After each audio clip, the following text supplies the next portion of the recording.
What's up, guys? It's Ray J back with another video. And in this one, I want to break down what's happening with SPY, Tesla, and the overall markets. I'm going to break down some important news involving the markets so far as we're seeing the Senate's potentially passing a bill to keep the government funded.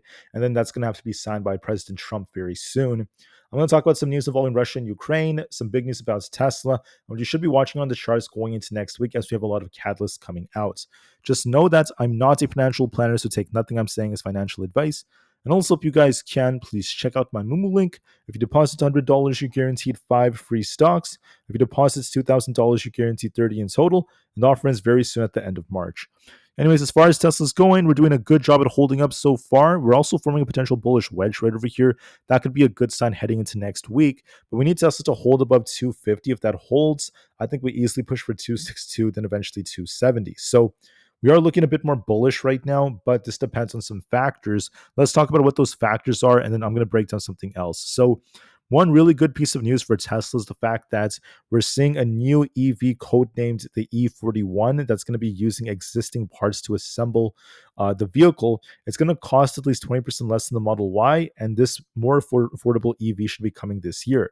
This is going to be very important according to a lot of sources. I'm not seeing mainstream sources confirm this yet, but this is what we're seeing some sources suggesting. I want to see other sources that confirm this, not just like Reuters and a few of them. If more sources confirm this, it's going to be a lot better. And if Tesla confirms it, it's going to be even more bullish news. But if Tesla has a more affordable EV potentially coming, this could help their sales to some extent. So I hope that this is 100% legitimate. Most likely it should be, as some sources are saying this, but I would like to see more mainstream credible sources continue to talk about this. And then if we start to see like Tesla confirm, this is going to be very, very bullish. So this could be a potential temporary bullish catalyst to be coming out, despite some things that were slowing the market down for the last couple of days. Now, what else is going to help Tesla is the fact that the whole market is trying to bounce. Apple's up 1.8%, Nvidia's up 5%. Big tech stocks are in the green, retail's in the green. The buyers are back. They're continuing to push the market higher. So just keep that in mind. Excuse me. So all of this could help the markets. Another thing that could be helping the markets is going to be some catalyst for the week. Although consumer sentiment is still weak with inflationary expectations at the high, I want to make it very clear that with the way the market's moving, okay, we could be looking for a very, very nice pump soon. I think that the pump may be temporary, considering that there's still things that could be affecting the markets, such as like recessionary fears. But for now, we're in this pump phase, and I think there's potential for us to continue. I also want to add that we have retail sales coming out for Monday. For Tuesday, we have export and import prices, and Wednesday is going to be very important since we have FOMC.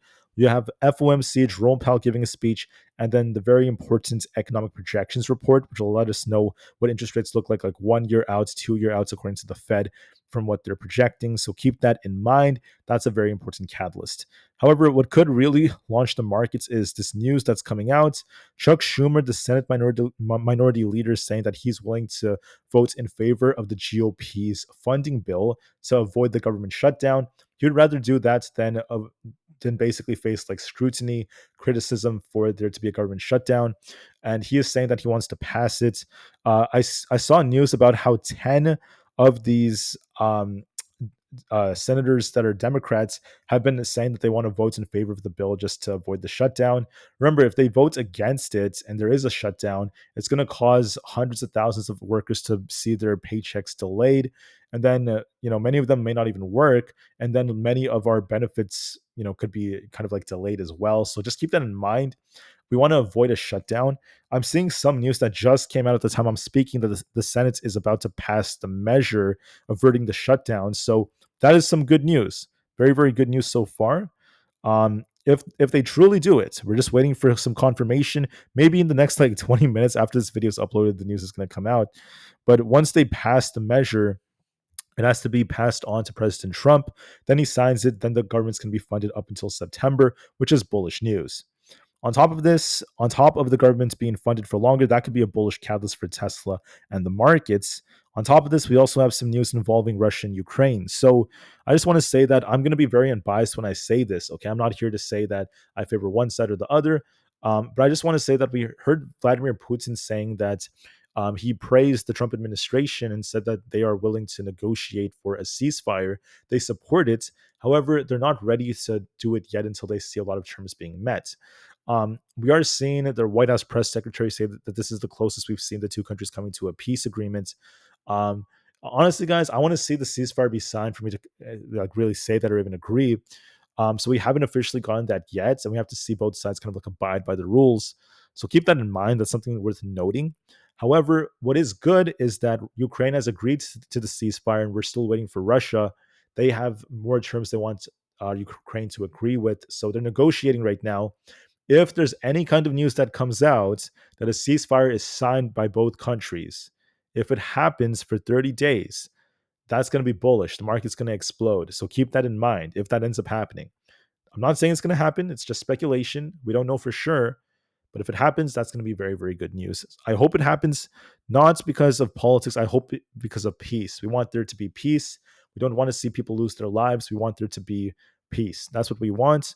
So I hope for the best. And if we get this deal, it's going to be very, very huge. And that could also help the market launch. So we have a whole weekend. We'll see if anything comes out. Also, I want to add on that the market has been kind of like holding up very nicely. There's some news coming out that Trump is threatening more tariffs, but when I actually look at the details, it looks like it's just the same as before. I haven't seen anything too new.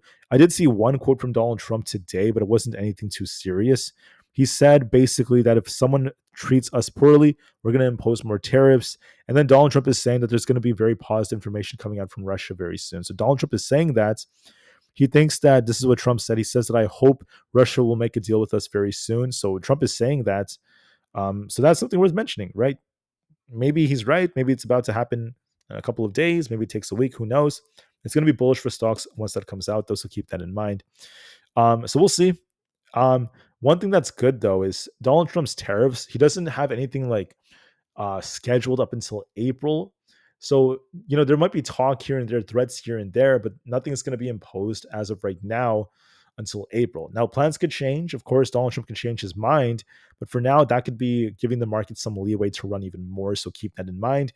So if we don't get too much tariff news during the upcoming week and we get like a ceasefire, if we get a government funding bill, that could all be bullish, at least as of right now. So the odds do favor the upside a bit more, but we'll see just to be safe. This is what the earnings calendar looks like. Nothing too crazy is coming out for the week. Lots of retail, lots of these, smaller caps are going to be announcing their earnings. And then finally, fear makes up the majority of sentiment. We're seeing extreme fear making up the sentiment right now. The puts call option ratio is going up as we're seeing more puts being bought. Volatility is neutral because the VIX is dipping, which is a good sign for stocks. So what does this mean for the future? Well, here's my answer, guys. I think SPY is looking bullish. We have a nice looking higher low that's being made. If we break resistance right here around this 250 area and we hold above this for at least 4 hours, there's a good chance we try to push for 262. What could cause Tesla to bounce? Some good news about a potential cheaper EV. That's one potential catalyst. Number two, maybe it's the government shutdown being avoided, which is most likely going to happen. I think there's like a 75+% chance they're going to avoid the government shutdown, in my opinion. That's bullish. And then if there's some kind of ceasefire deal between Russia and Ukraine, then yes, I will be favoring upside. The chart setup looks a bit more bullish with the bullish wedge. We'll see if this plays out or not. If we lose support at 240, I will be a little bit more concerned, but we held support today. And for now, we do look a little bit more in favor of upside to fill this gap to 262, then eventually 270. So we look a bit more bullish. SPY is flat right now, but one thing that's good is that we had a triple bullish divergence developing. We need to see if we could break past 565 heading into next week with all these catalysts coming out. If we do it, we're going to be looking for a big pump all the way back up towards, I'd say like 570. So I think that's going to be really, really good. So I think, sorry, let me just clarify this. 568 and 570 is going to be coming if we end up holding about 565. And then we have 575 next. So we could be going to the 570s if we hold about 565. I think it could happen depending on, the news and such, but for now we're looking quite good. On the QQQ, we have a double bottom right here. As long as we're above, if we could break and hold above 480, we're looking for an attempt to get back up towards 485 or above. This is also a double bottom, so it's looking quite good. If we end up losing 474, we could turn back down, but I just think that I want to see us hold above at least 480 to continue this push on the QQQ. There is also potential in this when you look at like Nvda and some tech stocks, but we'll see just to be safe. On top of this, I just want to mention that The Russell is looking decent. We have a bullish divergence. I want to see us break this trend line around 204. If that breaks, we're looking for like 208 plus. For ES, we're looking bullish. We could be looking for 5680 and 5700 as our resistances. Bullish divergence, and this is looking quite good. NQ is looking pretty good right here. I want to see us break past 19,873. If that breaks, we're looking for the 20,000s. Looks pretty good. A little bit more bullish. As long as Bitcoin does not lose 82,892, we are still favoring that we might slowly push for 86,000-ish or very close to that range. Nvidia looks more bullish looking at this chart. We were talking about how as long as it holds 120, we expect 123, this high up here, to be retested, then eventually close to the 125s. We do look a bit more bullish. Once again, Tesla looks a little bit more bullish. We also have kind of like a slanted inverse head and shoulders, but for confirmation, I need to see us hold 250, so we'll see if that holds. If a 240 fails us, then I will change my mind, but for now, we look more bullish. Apple's looking more bullish. As long as we don't lose 210, we're favoring a push for 215, then 218. Netflix is looking pretty good as long as we don't end up losing like 909. We're looking for a push for 931. Coin is looking more bullish. Actually, it's looking okay right now, but one thing that's good is that we're trying to form a base here around 176. So I could be looking for a dip to actually 178, then it could try to bounce. As long as we make a higher low, we could see a little reversal for a bullish move. So we'll see about this. So there might be a little dip to 178, and we have to try to bounce for this to try to form a double bottom. We'll see about that.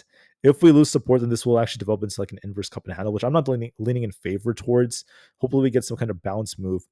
Amazon looks pretty good. I want to see it hold above 197.8 as long as it holds the 200s are coming. If not, we could dip back down to 195. So I want to see that resistance hold. Then we're going to be looking for a push for 200. Meta needs to break past 610. If that breaks, we're easily pushing for this imbalance flow at 616, then 620. So watch and see if 610 breaks. Microsoft has resistance around 389. If that breaks, we're looking for an attempt to get back up to 392. If we lose 384, we could turn back down, but I think this is favoring upside. Google has resistance around this 168 area. If that breaks, we're going to be looking for 170 as our next potential target. So I think that we have a bullish divergence, and this could try to push even more. So we could be, this could push more if we can break our 20 EMA. So we'll see about that. So just give this the time it needs, especially as we are continuing. On top of this, guys, I want to say that we have the VIX. It's looking heavy right now. We are near a support right here around this like 21.4 area. If that does not hold us, I think we dump towards 19.4 to 20, which could be a bullish sign. So for now, the charts look more bullish, but let's see what catalysts come out over the weekend. The government shutdown being avoided is the first good catalyst. Secondly, Tesla coming up with a potential cheaper EV could be another catalyst, but we need more mainstream credible sources to confirm this. I want to see Tesla confirm that as well. And then finally, if there's a ceasefire deal between Russia and Ukraine this weekend, that could also be bullish for the markets. We'll see about that just to be safe. Donald Trump is saying that there's going to be some good news coming from Russia. He claims that, so we'll see. But with that being said, I thank you all so much for listening. Please have a good rest of your weekend. The Bulls have the edge for now, but we'll see what happens over the weekend with all these catalysts. Remember, guys, it's geopolitics that's affecting us, and that could be very, very volatile. So we'll see how it goes. I wish you all the best, and I'll be back with another upload very soon. Thank you for listening, and peace out.